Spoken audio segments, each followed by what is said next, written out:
I'm going to start module 4. Okay. It's all about, actually your subject name is Engineering Statistics and Linear Algebra. Up to module 3, it's all related to statistics, where you learned so many things about the random variable. And also some of the specific cases where day-to-day life, where, like Cauchy's random variable, chi-square random variable, those kind of applications also you saw, right? The chapter 4 and 5th is completely dedicated for a linear algebra. Okay. Linear algebra is the branch of mathematics concerning linear equations such as a1x1 plus a2x2 plus etc. up to an xn is equal to b. Okay. Here linear algebra is related to only the linear systems. Okay. If a linear system you are going to represent in terms of the equations, it's possible. And some of the applications are like, in Google server also, if you are search something in a Google, if you type something, what they do is in the Google server, they calculate 1000 by 1000 matrix. They'll write it, all the possible cases of the output of the search. And in that, like they calculate the eigenvalues and eigenvectors. Based on that, they'll predict the output. So that is one of the applications of a linear algebra. And in today's world, most of the things are related to digital. See, even the whatever the internet that you are using, even though and the voice communication, it becomes, even in future, it becomes like, since you are already experiencing that in WhatsApp and all, everything, you can do the call, video chat, messages, so everything comes in a same platform. Okay, previously it was different, so everything will be converted into binary and ones and zeros. Finally you're dealing with the numbers ones and zeros. Linear algebra is famous for it. Okay, so with respect to that, the first topic is related to vector spaces and subspaces. So when you heard the word vector spaces, the term attached here is vector, okay, which has a magnitude and direction.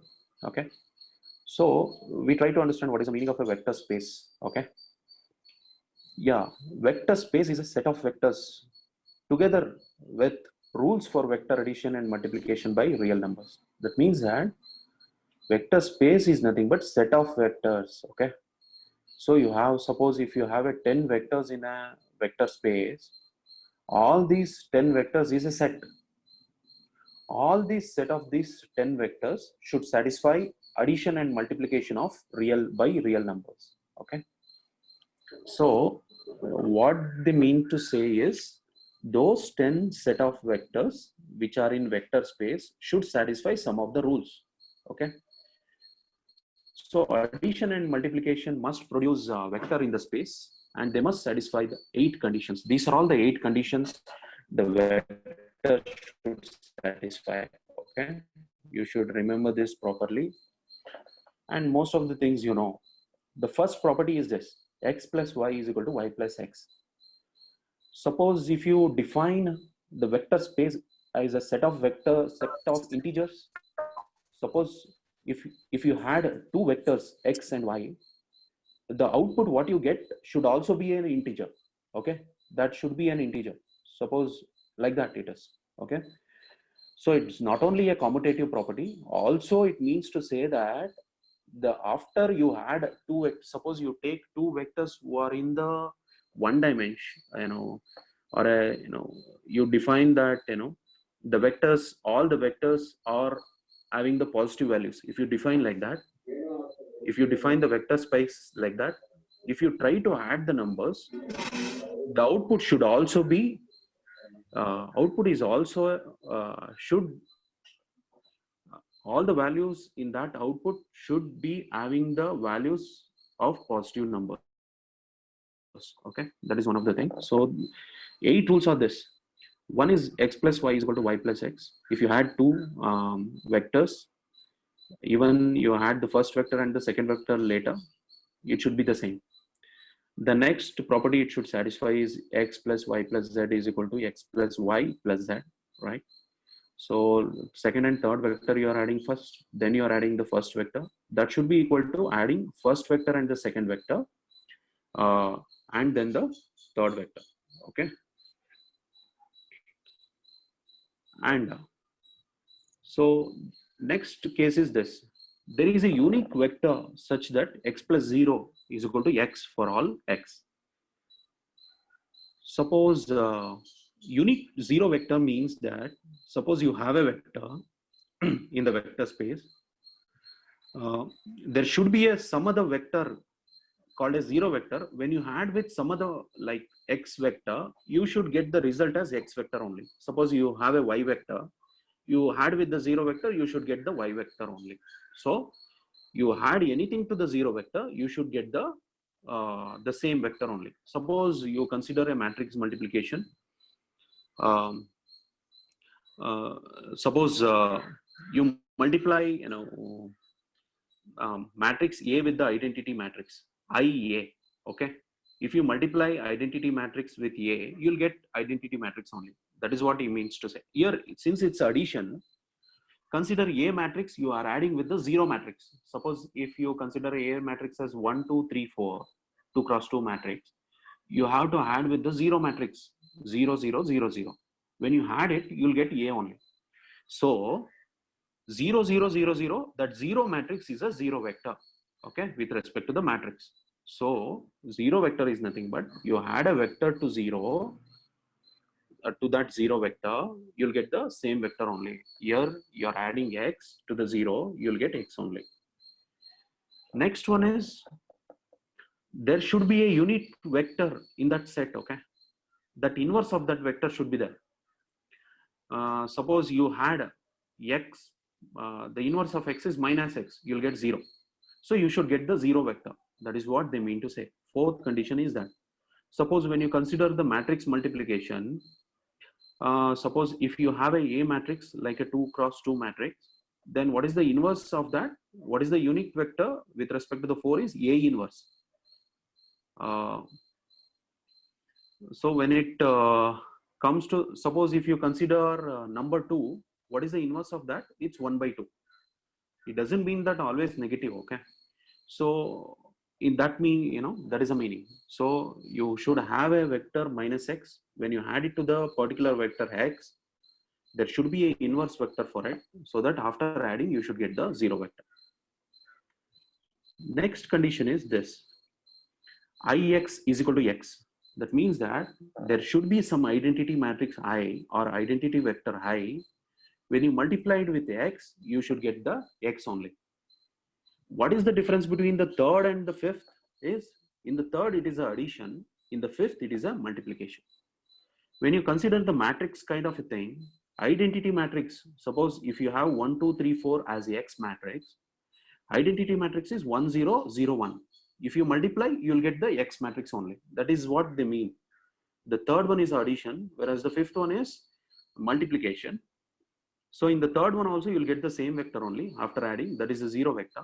Here it's a identity matrix, identity vector. So when you multiply, you'll get back the same thing, okay?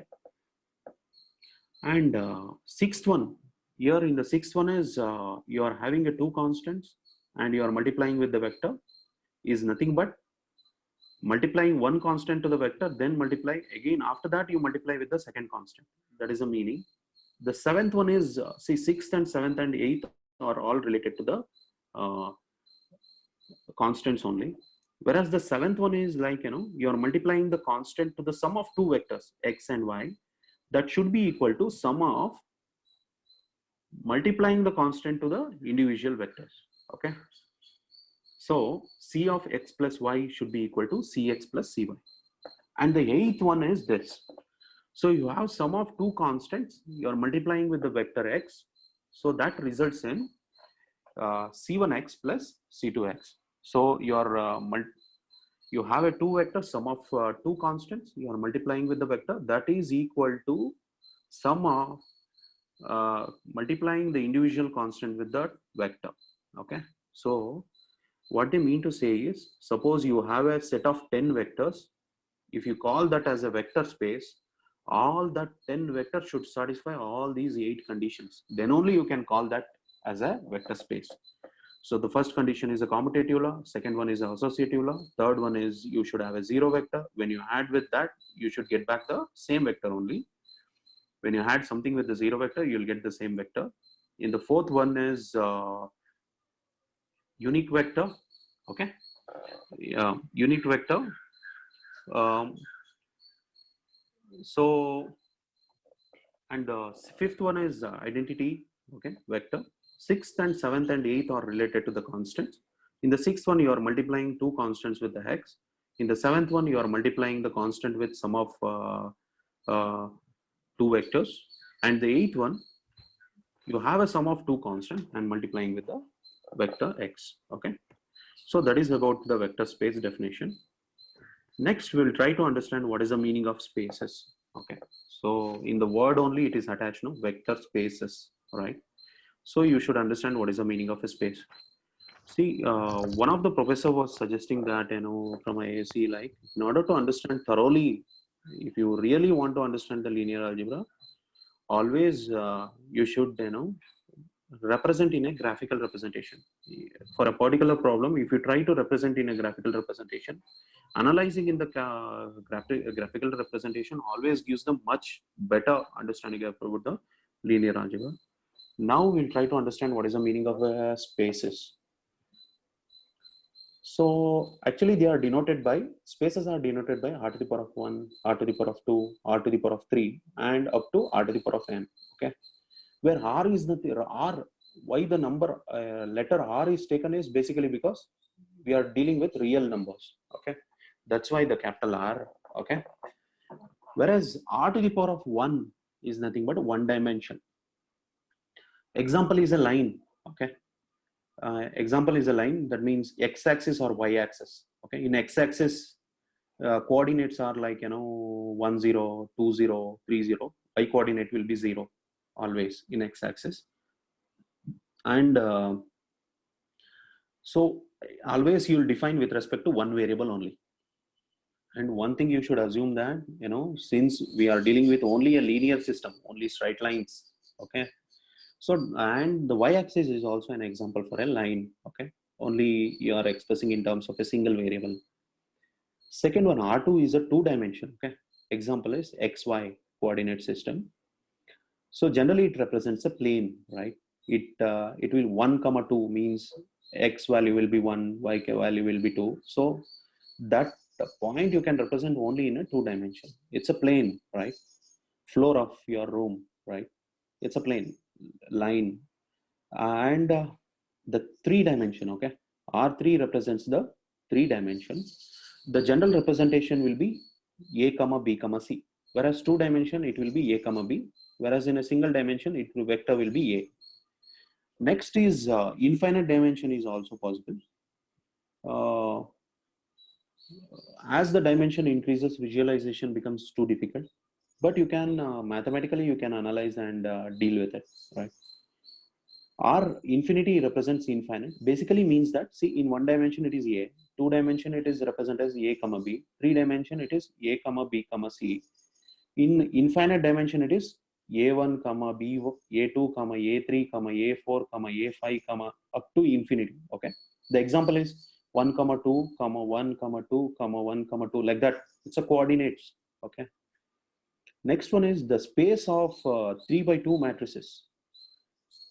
Suppose if you have a 3 by 2 matrix, so 3 rows will be there, 2 columns will be there. How many entries will be there? There are 6 entries will be there in the matrix. So that actually means that it's a 6 dimension. Okay, r to the power of 6. Okay, so 3 by 3 matrix is nothing but r to the power of 9. So this is all about the spaces. Now we will try to understand the subspace. Okay.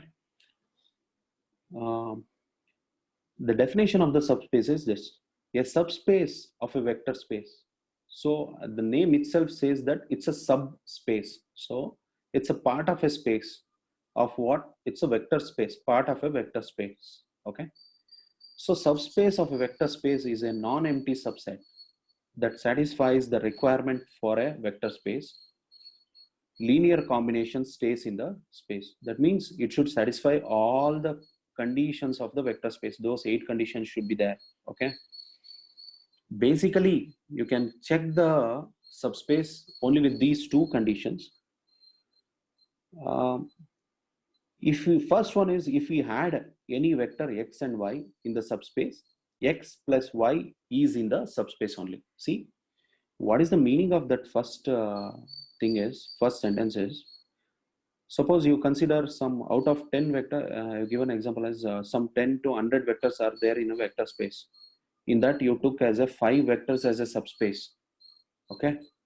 When you had any 2 vectors in those 5 vectors, the resultant vector, the third vector should also present in those 5 vectors only. That is the meaning. You take any 2 vectors in the subspace, then the sum of that should also exist in that subspace only. Okay. Suppose if you consider 1, 1, 1, 2, 2, 2, 3, 3, 3, 4, 4, 4, 5, 5, 5, like that, 5 vectors. Oh no, only for a giving example. Okay. It's not a subspace actually. Suppose if you have 1, 1, 1 and 2, 2, 2, if you had the 3, 3 comes, no, that should also should be in the subspace. Okay.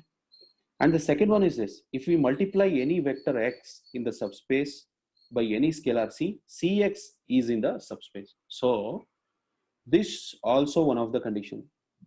You check, you take any vector in the subspace, then multiply with the constant c. Generally c will be a real number. Then the resultant cx vector should also present in the subspace. Okay. And 0 vector should always be present in the subspace. Why they're telling that is basically because from the second condition. Okay. In the second condition, you can observe that if you substitute c is equal to 0, you'll get cx, 0x is also a 0. So from the second condition, it influences that 0 vector should present in the subspace. So in order to find the subspace, you have to find out whether the sum of any 2 vectors is present in the subspace. And also you take any vector in that subspace and multiply with the constant, the result should also present in that subspace. So this